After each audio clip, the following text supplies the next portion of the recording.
to 4 p.m. right here on Channel Africa. And as I said earlier on, we are celebrating incredible women on the African continent. One such woman is the founder of I Know a Guy, and she's also an award-winning Pan-African growth strategist. Mbali Ndhlovu, welcome to the Upside. Woo-hoo!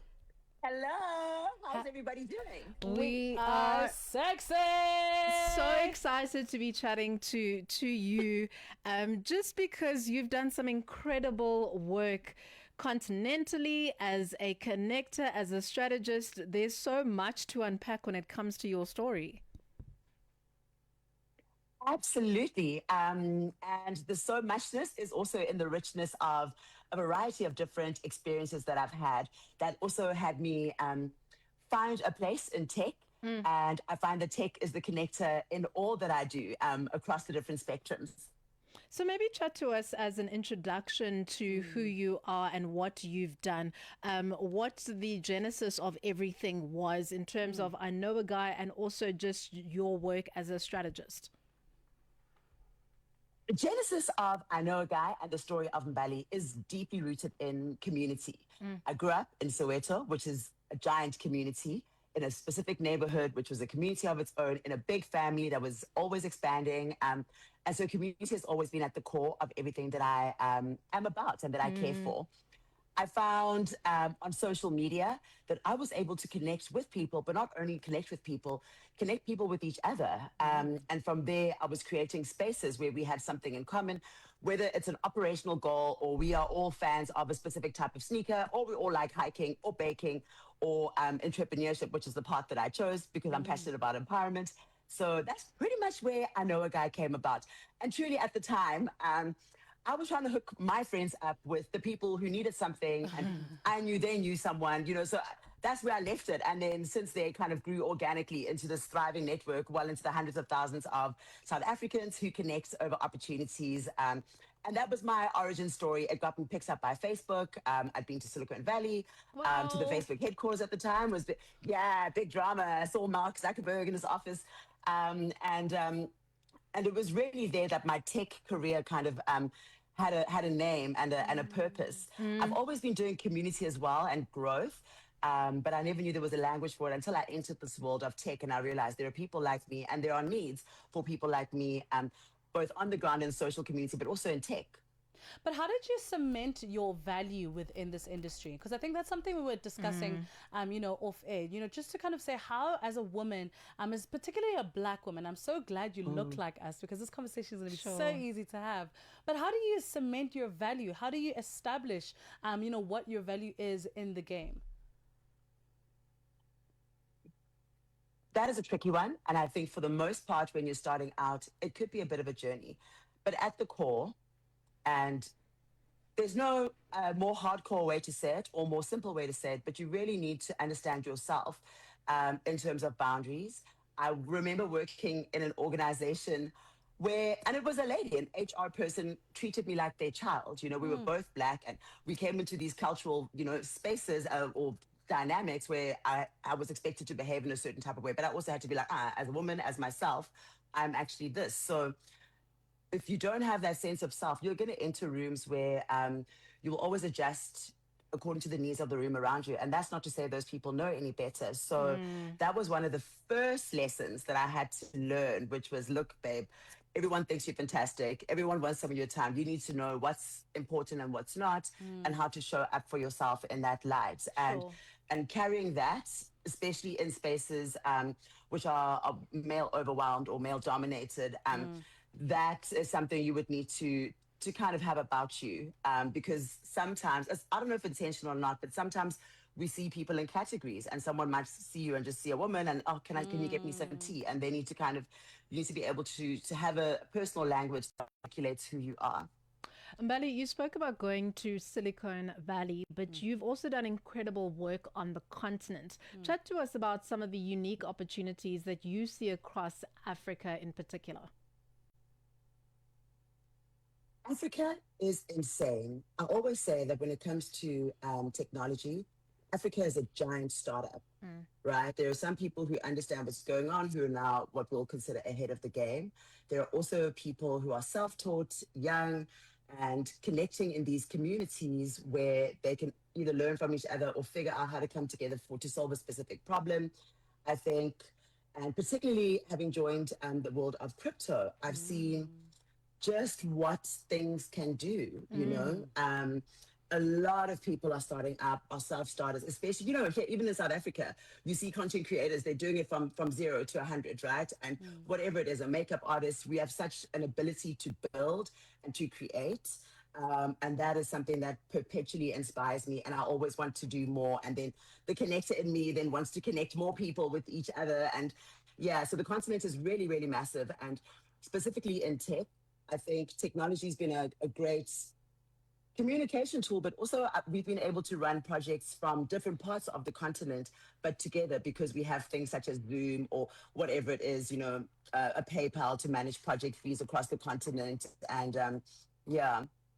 So let's talk about Africa actually from a branding perspective, because I feel like Africa has gone through the different phases. You know, we've gone through the imposter syndrome, and now we're on a stage, and the world is looking at us through music, through film, through our storytelling, through even our conversations and the contracts we're signing with the different countries. Where do you think we are now, and how did we find ourselves, you know, kind of automatically being pushed on stage? That is a really good question. I think Africa's always been the global child, like, and to take it to a dramatic place, like the history of most of our countries, right? The world came here.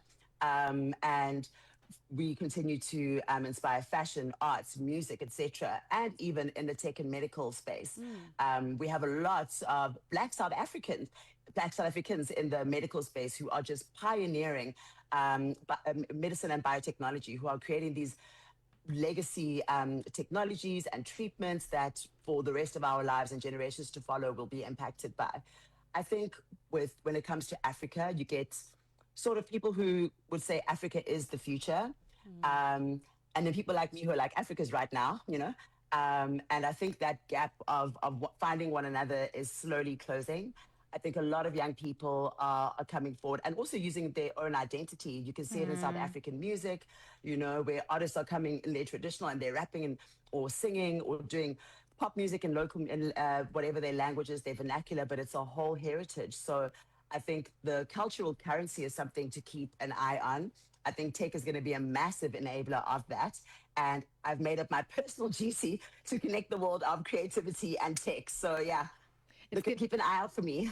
Definitely going to be doing that. We're going to continue the conversation with you, Mbali. We're just going to take a quick break and then continue with our pioneering woman of the moment, the founder of I Know a Guy, and a tech pioneer right here on the Upside, Mbali Ndhlovu. Drivers, this winter, South Africa's roads can change in seconds. One moment it's clear, next, dense fog blinds your view. Don't drive on memory, drive on visibility. If you can't see clearly beyond 50 meters, pull over safely at the nearest truck stop. Stay alert, stay alive, check your surroundings and inform others. See and be seen. Let's navigate winter roads together. This message is brought to you by the National Department of Transport. Celebrating women, changing communities, countries, and the continent. Women's Month on Channel Africa. The Good Life, No Catch, The Upside with Popin Chongwana and Nzagomhlanga. Channel Africa, it is on a Monday afternoon as we celebrate incredible women across the continent right here on The Upside with Poppy and Nsako. It is 10 to 4. Welcome to the conversation at Channel Africa 1. We're chatting to Mbali Ndhlovu, who's a tech pioneer, founder of I Know a Guy, and an award-winning Pan-African growth strategist.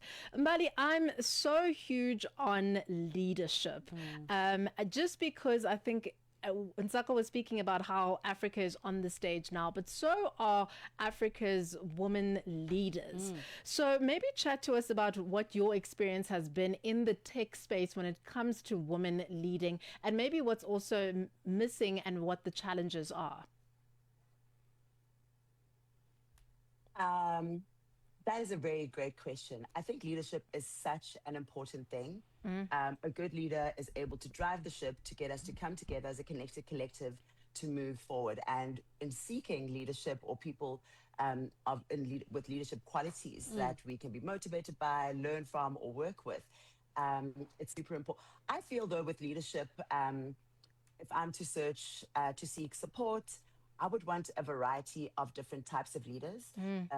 Someone who shows leadership perhaps in a spiritual space, however that may look. I would want to be closer to that person that I may learn. Someone also as well, career-wise and business-wise and financial, etc. So I think leadership to me is a holistic collection of leaders rather than this kind of one person, one thing.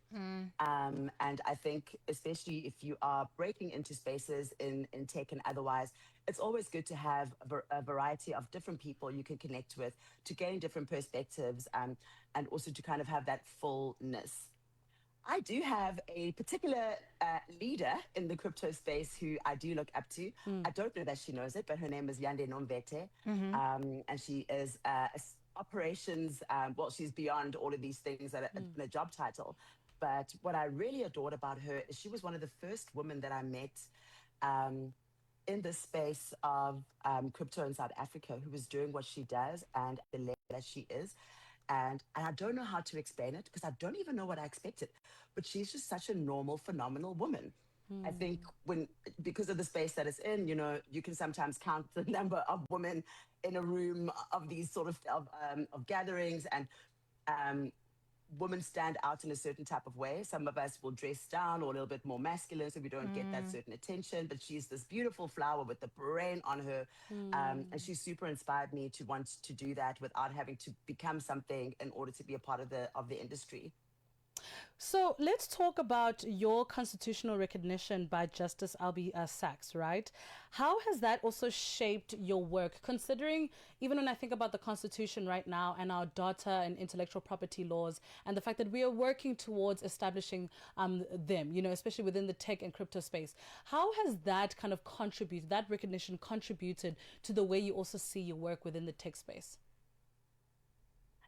At the time that I received the recognition, I thought it was just a cool thing. And I think maybe a year or so afterwards, I was like, the Constitution, like that is such a massive affirmation of the complete collection of efforts that I've put into our country, into community, into empowering others. I felt it was a really phenomenal testament to who I am as a person. And I absolutely name drop that in any profile because it's something that I'm now very proud of. I also share it because I think when I do talk about it, people do, oh, what's that's a thing. And then you get the chance to explain like the different types of roles that our constitution have. We all know that we have it and that is the best in the world. But like, what does it actually do? Like, what are these things? So I use it now as a little talking piece to get people more curious about what's happening on the ground and how we can get involved and who are some of the other stakeholders in everyday South Africa who are also keeping the vibes alive. Speaking of keeping the vibes alive, you've been recognized as a female game changer, but you're also building networks that empower women professionally. Chat to us about that and what those look like. I will never stop doing it. I think women are astronomical. I think a lot of us have this imposter syndrome when we get into tech spaces because we're not good enough. Man, these guys are coming in average and no complaints. And it's just the confidence of being able to walk into a room. So I took that one personally, and I've got both public access networks as well as private networks such as Influencer Plug, Media Plug, and others, where we connect and we find resources. But also, if it's somebody who needs perhaps mentorship or is looking for guidance, if I can't help you, I might know someone who does, and I go out of my way to uphold that. And what I'm super proud of is that it's created this really awesome network of a sisterhood. Which is completely supportive. It is non-judgmental. And I say the non-judgmental because sometimes you come with a pitch deck and, oh, they're going to think this and that. Man, someone's going to look at it. And if they point out the spelling, it's not because you're terrible. It's because you started incorrectly and they would love for you to flourish. So, but you get that sense of safety of that safety that allows you to be vulnerable or to be open and to also receive learning and information. And I'm super proud of that as well. Coming up soon, I'll also be kicking off some intergenerational series, which will be just an online, an online series of sessions with different women of the different generations in business and tech, where we can all kind of have this space to, I would say, compare notes, but it's to hear from maybe the younger generation, what are you up to and how can we support, or, and this person from this city, from that person from that city can take notes and share and compare. And I'm not sure where it's going, but I feel like I'm on the right path. So all I can do is set it up, and then I will let you know in a couple of months how that's going. Absolutely amazing. We're looking forward to it. Where can we find you, Mbali? Oh my gosh. My name is Mbali Ndhlovu on LinkedIn. You can also look for me on X. I'm trying to get back in. It is I know Mbali 011. That's my username. And yeah, you can DM me. I do reply. And I'm always looking to connect, especially if you are trying to get into tech, you're not sure what to do. Also, if you are in the space of tech resources and you're like, how do we reach these kids? Like, you've got to chat to me. Like, let's do something. There are a lot of movers and shakers. The gap between the people who really would benefit and the guys with the resources is huge. And so I'm trying to be one of the people to help merge the gap.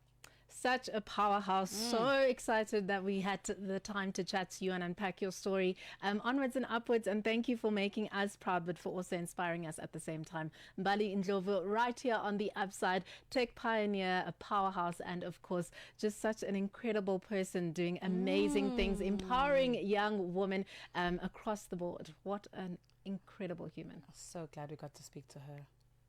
No matter where you are, Channel